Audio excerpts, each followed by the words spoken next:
Morning. Welcome to our KeyBank Morning Workshop series. We're very happy here to have Logan, who has years of experience and plenty of awards and recognitions from institutions such as Howe and W3 under his belt. Logan heads the design department at Julia Balfour, which is located in our great town of East Haddam in our county. He's also served as board member of the Connecticut Art Directors Club since 2015 and took on the role of president in 2019. A little bit about Julia Balfour.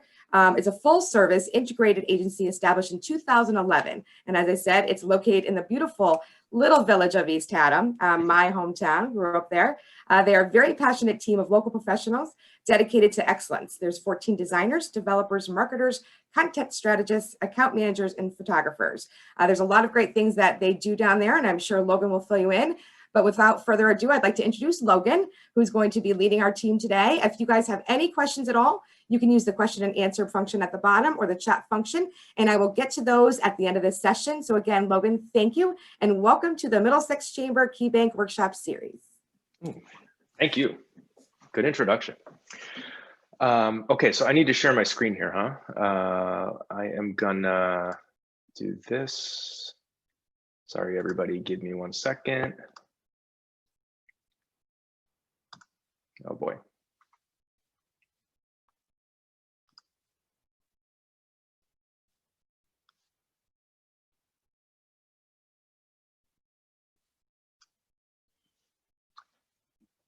Okay, Joanna and Danielle, I'm sorry about this, but I have to quit Zoom and reopen it so that I can share my screen. No worries, no worries. Okay, we'll come back. give me 1 second, everybody. I'll be right back.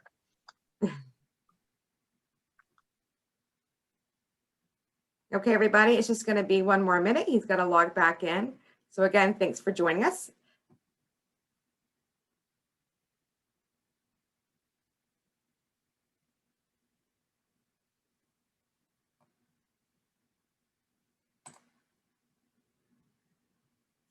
Mr. Jackson, I just allowed you to speak while Logan's doing that. How are you doing today, sir? We miss you up here in Middletown. We are doing well. Fantastic. We're still under house arrest, though. Probably will be there until the end of spring semester. Yeah, that's what I'm hearing across the board. I am. Well, we miss you. Thank you. I miss being there. All right, I think Logan's all set. All right, everybody, here we go. Okay. Can I just get a confirmation, Joanna, that that's working? Absolutely is. It looks great. Great. Okay. Great start, everybody. Thanks for hanging with me. Okay. So let's just jump right into this. So on our agenda today, we're going to talk about 3 sort of main things. What is a brand? What is branding? And then I got 4 things that I consider to be the basic elements of branding. So we'll jump into all that stuff. So even though I just got introduced, I kind of forgot I was going to get introduced. I put together this slide. So my name's Logan. I'm the design lead at Julia Balfour. I've been there for about a little over 6 years, and I've been a designer for, I guess, almost 10 years now. I've also been a board member of the Connecticut Art Directors Club for about 5 years, and I'm currently the president. This is my first year as president there. So most of my experience as a designer has been working with, I guess what we would say are like smaller companies. So most of those companies call us at Julia because they are, they're about ready to, I call it level up. So they've been around for a couple of years. They kind of know what lane they're in and what they're trying to do. But maybe things are starting to grow and they need something like a new website or branding or, you know, who knows what, but they're trying to move on to the next level. So that's why they call us. So I wanted to put a little disclaimer at the beginning of this because all of this stuff that I'm going to be telling you is kind of built from my own experience working as a designer at an agency. So, you know, you might take some of this stuff and talk to somebody else and they might disagree with me, or maybe they're going to say that I left something out. So I just wanted to say this stuff is kind of subjective, but it is all built from my kind of like real life experience. So I just want to put that out there. So, okay, part 1. What is a brand? So the term brand these days, I think gets conflated a lot with the term company. Like you kind of hear this a lot, like there are clothing brands or coffee brands or, cookware brands or, a brand for really anything. But I think there's kind of a big difference here. And I think that a company only becomes a brand, and this is going to sound weird, but I'll get to it later. A company only becomes a brand if you successfully brand it. So what do I mean by that? So the American Marketing Association defines a brand as a name, term, design, symbol, or any other feature that identifies a seller's goods or service as distinct from those of another seller. So in order for a company to become a brand, it needs to differentiate itself from its competitors, right? And you can tell that you've done that if your consumers all agree about how your brand makes them feel. So, and the way people feel is going to play a huge role in everything that I'm going to talk about here. But if you think about it, a brand can make people feel young, like that's what Pepsi does. A brand can make people feel safe. That's like what Allstate does. A brand can make you feel nostalgic or attractive or smart. It can make you feel like anything, but a company on its own without adequate branding can't really do that. So part two, and this is the big part, what is branding? My mom always told me that, she said that I'm the type of person, if you ask me what time it is, I tell you how to build a clock. So when I started thinking about what branding was, I went all the way back. I tried to go as far back as I could. And what I found out was that as far back as I could go is 350 AD, where branding really started off as, branding as we understand it started off as a Norse word for like the verb to burn. And then, several hundred years later, that's why I found out cattle ranchers called burning their symbol, their ranch's symbol, into their cattle as branding. So the next big leap in branding was like about 400 years after that in England, when an act was passed called the Trademark Registration Act in 1875. And on New Year's Eve, an employee from the Bass Brewery in England, which at the time was already about 100 years old and the largest brewery on the planet, sent one of their employees to go wait in line at the trademark office to make sure that the next morning when the act was officially passed, that Bass Brewery's logo was going to be the first official registered trademark. And this is it, right? This is the first official like branded registered trademark symbol. And it's Bass's red triangle. And it's just a red triangle. And the fact that it's just a red triangle is important here. And I want to digress a little bit and talk kind of about logos. And I have this quote, and I'm going to read this whole thing, and I promise it's going to be the only thing that I read to you verbatim from this entire presentation. But it's from a designer. His name is Michael Bierut, and he is one of the partners at Pentagram, which is a huge international design agency. They've been around forever. And Michael Bierut specifically is responsible for like Hillary Clinton's logo from 2016, Verizon, and probably a bunch of other ones. And importantly here, I chose this quote from him, and I chose a quote from him specifically because he's kind of known for doing really simple logos. So this full quote is from a conversation he had in an interview about logos and why they endure over time. And he says, "The earliest known logo, I believe, is the Bass Ale triangle that's credited as being the first registered symbol. But think about it. It's a red triangle. Target is a dot with a circle around it. The Apple logo is a silhouette of an apple, and there's a bite out of it. These are all things that are so simple that I suspect if you came to someone like me and said, look, I have lots of money to spend and I want the best logo in the world. And if I came back to you with a red triangle or a dot with a circle around it and said, I've thought about this for a long time, here you go. You'd say, what? How much did I pay you for this? My 3-year-old could do that. That's always a big thing. My 3-year-old could do that. What people don't understand, and I think some designers don't understand to a certain degree, is that designers only make a vessel to hold things that have to be filled in over time. The power that we associate with the Nike swoosh has to do with all of the associations that Nike has helped you make with it, commercials and sponsorships. If you like Nike as a company, you'll take the goodwill that they've generated and deposit it right into the vessel they've created for it. So I realize I'm digressing here and I'm talking a little bit too much about logos as opposed to branding. And the whole point of this whole thing is that branding is not logos, but this is kind of the point. So you kind of have to realize that branding, there we go. A logo isn't a brand on its own. And in fact, a brand is everything, branding rather, is everything that a company does and is.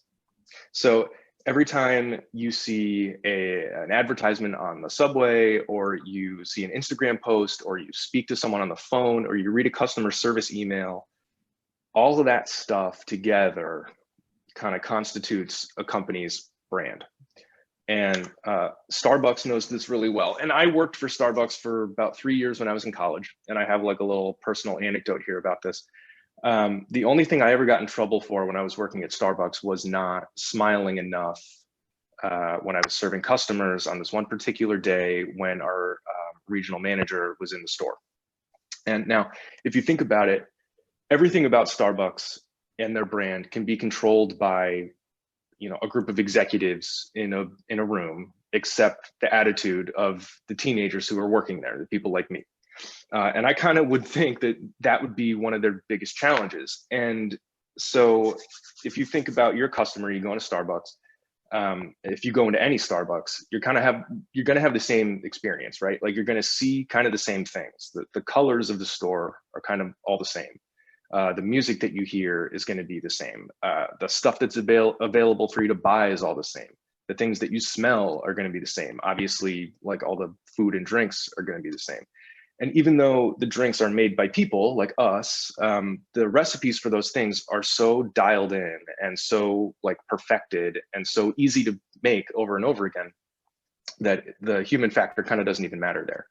So when I was getting in trouble for not smiling enough, it wasn't because I wasn't smiling enough. It's because my behavior wasn't on brand.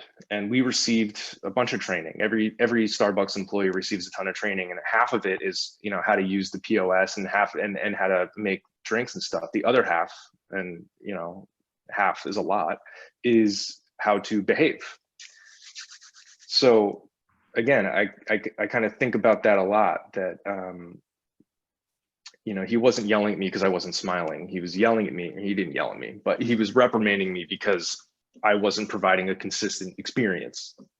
So you can see what I mean when I say, you can start to see what I mean when I say that branding is more than just a logo.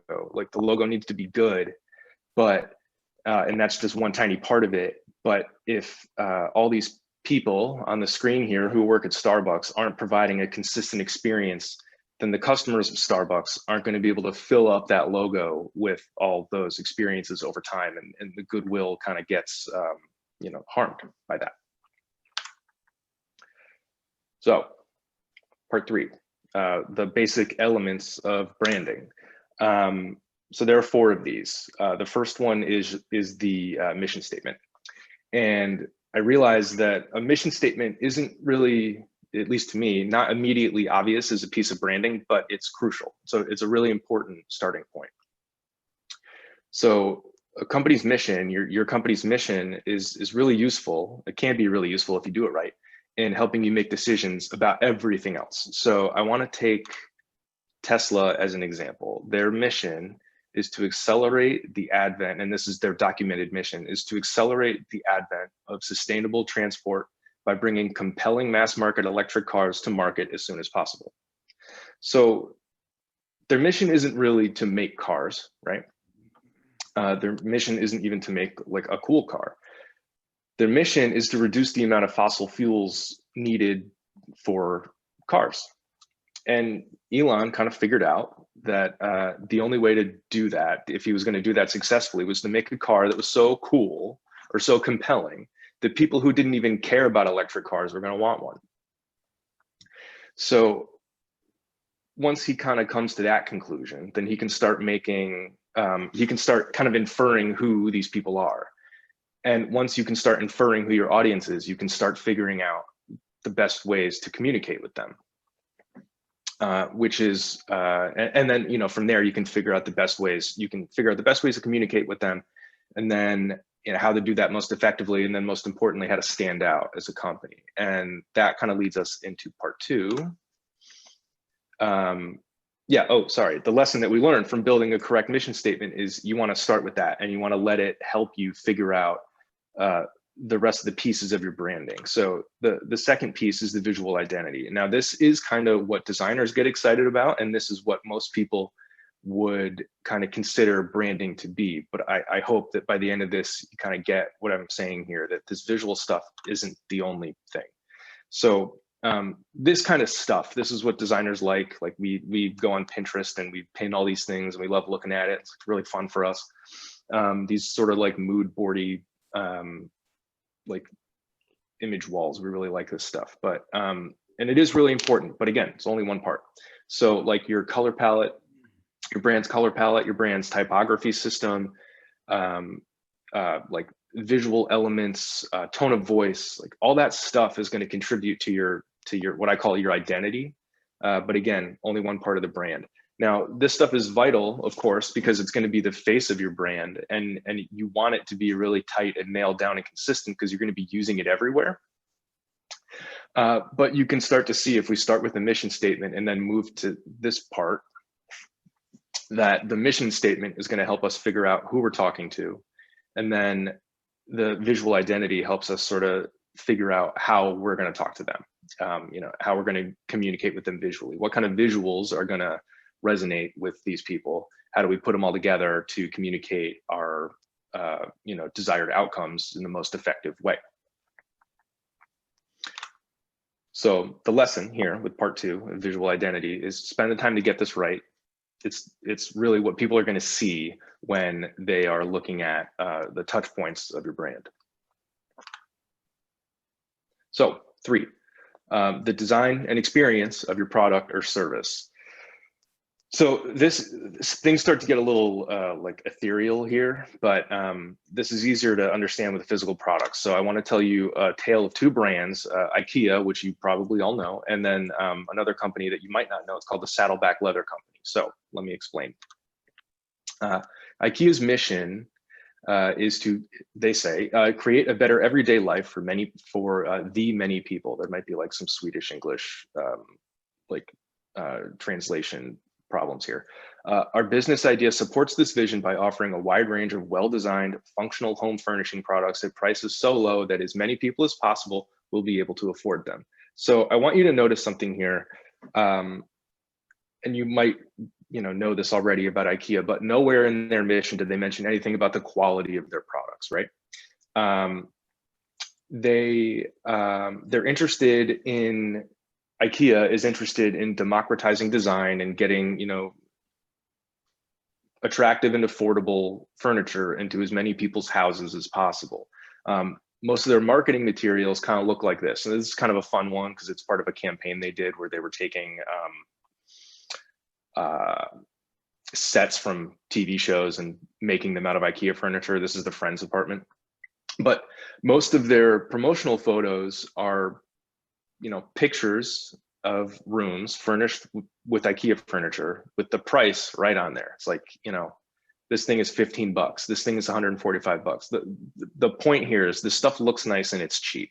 So the delight of shopping at IKEA, like the fun part of shopping at IKEA, is going there and getting some nice looking stuff that isn't going to cost you a lot of money. What I mean by that is the products kind of fulfill the promise of the branding. Like, you're not going to go there and get like heirloom quality stuff that you're going to hand down through the generations. Like, you're just going to go get some stuff that's going to look good, and you'll replace it in a couple of years when it starts to break. And that doesn't really bother you because it was so inexpensive. Excuse me. Okay. So I didn't want to spend too much time on IKEA because I know y'all get it, but this company's kind of interesting, so we're going to spend some more time talking about it. The Saddleback Leather Company. It's the small company in Texas. They make very, very high quality leather stuff, like luggage, briefcases, things like that. And I couldn't fit their entire mission in a slide because they do like basically everything differently compared to every other business, but you can kind of boil it down to these points. To raise the bar on quality, to create and encourage others to create, to influence business. And by that, they mean they know they do business differently and they think that everybody else can too. So they want to lead by example here, and to encourage quality everywhere. So to illustrate this point here, you can see this is one of their product pages, and I want to point out a couple of things. This is their tagline: "They'll fight over it when you're dead." Can you imagine IKEA saying something like that? Like, no, obviously not. They understand that their stuff is going to break in a couple of years and you'll just come buy more. Saddleback wants you to buy this, and they want like your kids to have it after you're dead. So if you look at this product page, and here's the full thing, and I know you can't read it, but this part that I kind of highlighted here in blue is the description of the product. So that's insane, right? Who's going to read that whole thing? But they give you all of these crazy details about how each little piece is constructed. They tell you like why this buckle's never going to break. They tell you like why they reinforce the straps with this fabric that doesn't stretch, because they don't want the straps to ever stretch. They are telling you this thing is $730, and they want you to understand why. And another thing that I thought was kind of funny here is this is the CEO. He made this video. You can see it has almost 750,000 views. It's tongue in cheek, but you kind of get his point. He's saying how to knock off a Saddleback Leather Company briefcase. It's a 12-minute video where he explains all the different ways that you can make a similar bag and you can do it more cheaply. And again, just like IKEA's products fulfill the promise of their branding, these products fulfill the promise of their branding. You're going to spend a lot of money on a briefcase, but it'll be in your family forever. And like on the flip side of that coin, you can't make your brand all about really high quality leather goods and then sell cheap ones. So you can kind of see how that works both ways. But the point I want to make here is that your product, whatever you're selling, is as much a part of your branding as your visual identity and your mission statement.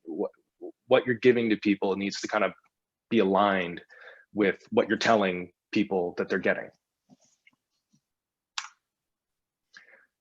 So yeah, I've said that a couple of times, but the big lesson here is your product needs to fulfill the promise of the branding. Okay, so 4, marketing. And I'm using the term marketing broadly here, but what I'm talking about is the things that a brand puts out in the world to communicate with its consumers. So that could be anything, right? Instagram posts, television commercials, billboards, podcast ads, anything that a consumer sees or hears where you are communicating with them. So this is where we start looping back to visual identity. You know immediately when you see this that these are ads for Target.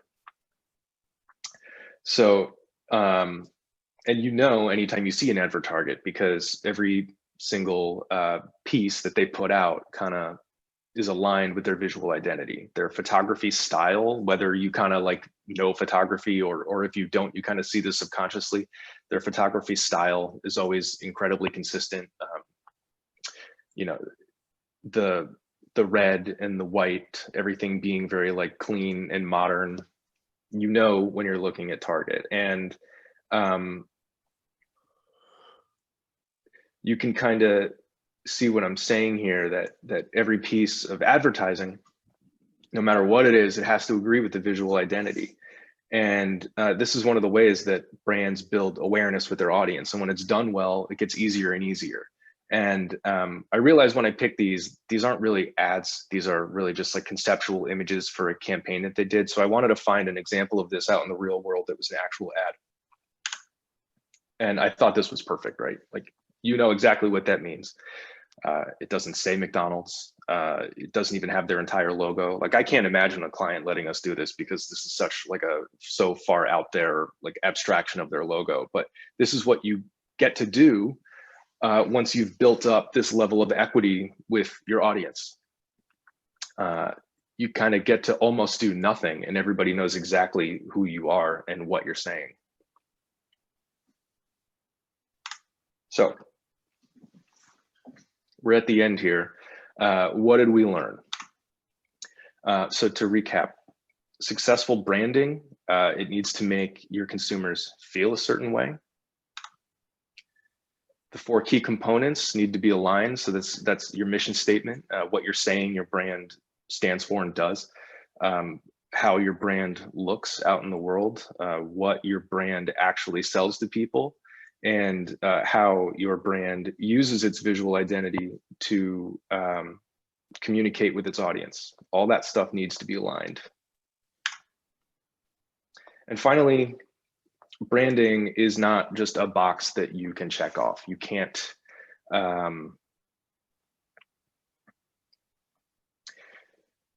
just pay someone to like staple it onto your business. It's something that you need to be thinking about all the time. It is in every single aspect of everything that your company does. It's probably going to evolve over time. And you just kind of have to always be thinking about it. So whether that means you have a retail store and you have people working in it and you need to be thinking about how they're interacting with people, how they treat your customers, or you're just putting out an ad campaign and you need to be thinking about how you're talking about your products. All that stuff is part of your brand, and you need to sort of be thinking about everything that you're saying, how it all looks, where it all goes, and does it agree with your mission? Does it line up with your visual identity? And is it helping to fulfill the promise of your products? So, questions?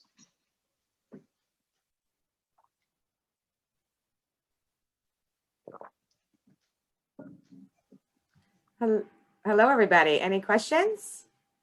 We got a quiet group here today. That's early. It is early. You can put it in the chat function or the question and answer.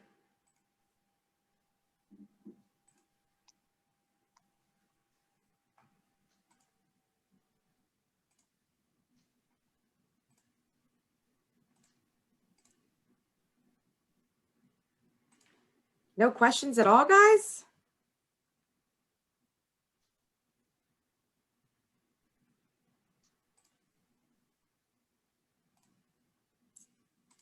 I don't see anyone popping in with questions, Logan. Any other last minute great tips with your excellent workshop that you did? No last tips, but if anybody does come up with any questions, that's my email address right there.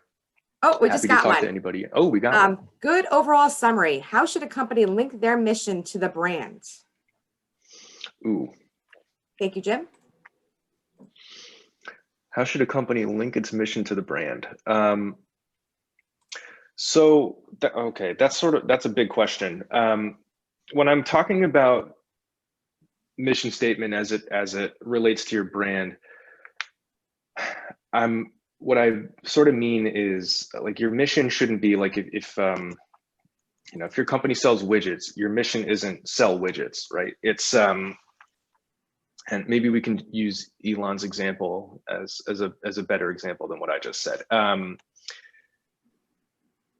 His mission, what he was trying to do, Elon Musk started Tesla to reduce fossil fuel usage. So he kind of backwards engineered what the company did to make sure the mission got fulfilled, if that makes sense. So when I'm talking about mission, this is a tough one to answer on the fly.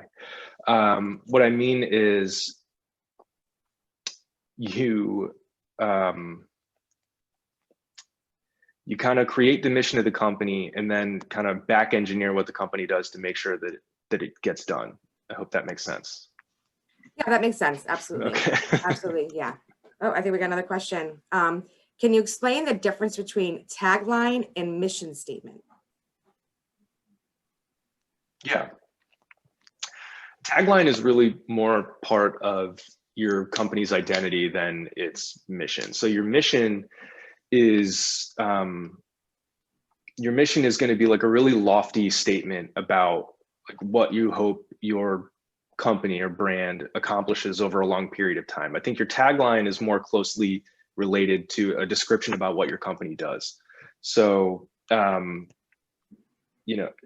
if I could think of a direct example, like Saddleback, their tagline is they'll fight over it when you're dead. That's not really like, I guess that's also kind of his goal for the company, but if you think about his mission, he was talking about like inspiring businesses to do business differently, or to encourage, quality craftsmanship, things like that. Like that was his mission, but his tagline was just a bit more like tongue in cheek, like a description of the products instead of a goal for the company. Yeah. I think about like Nike.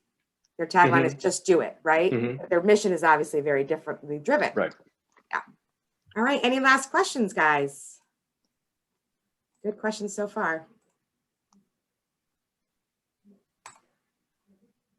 All right. Well, I think that's a wrap. As you guys can see on the screen, Logan's information is right there to reach him at his email. Please reach out. Thank you very much, Logan, for taking the time this morning. We very much appreciate it. And we look forward to seeing you in person soon. Yeah, me too. Thanks a lot. All right. Thank you, everybody. Have a fantastic day. Thanks, Logan. Thanks a lot. Bye-bye.